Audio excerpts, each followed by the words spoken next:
Et le gouvernement des États-Unis a pris cette décision par rapport à 2 enquêtes de la Cour pénale internationale, l'une en Afghanistan et l'autre en Palestine.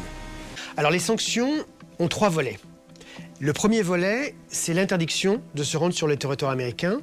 Ensuite, il y a un gel de tous les avoirs que nous pouvons avoir aux États-Unis. Mais j'ai envie de dire que ces 2 premières choses sont celles qui ont le moins d'impact. L'impact essentiel, il est au niveau des moyens de paiement. Ma carte, comme tout Français qui a une carte Visa ou American Express, ou bien une carte Mastercard, moi je me suis retrouvé tout d'un coup, du jour au lendemain, sans rien. Parce que je me suis rendu compte qu'il n'existait plus en France de moyens de paiement qui n'étaient pas américains. Donc vous n'avez pas de carte bleue en France? J'ai pas de carte bleue en France. On se fait couper la plupart des comptes des grandes entreprises américaines, que ce soit Amazon, PayPal, Airbnb. Donc les principaux qui sont sur cette liste, ce sont les membres d'Al-Qaïda, les membres de Daesh, des narcotrafiquants. Et tout d'un coup, les États-Unis ont utilisé ce dispositif pour sanctionner les juges de la CPI, dont l'activité est justement de sanctionner et de prévenir les crimes les plus graves.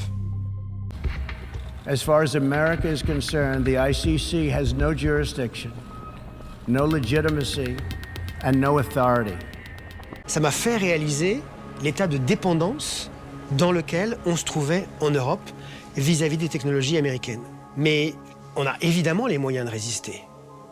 Il faut qu'il y ait un nouvel écosystème des moyens de paiement de manière à ce que nous soyons libres de pouvoir faire du commerce, faire notre vie quotidienne en Europe. Et puis enfin, il faut retrouver une forme de souveraineté numérique.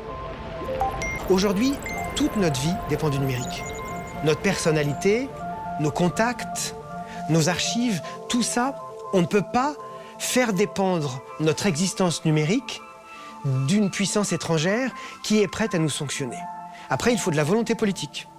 Ça prendra du temps, mais il faut commencer. Qu'est-ce que ces sanctions, ça a changé chez vous?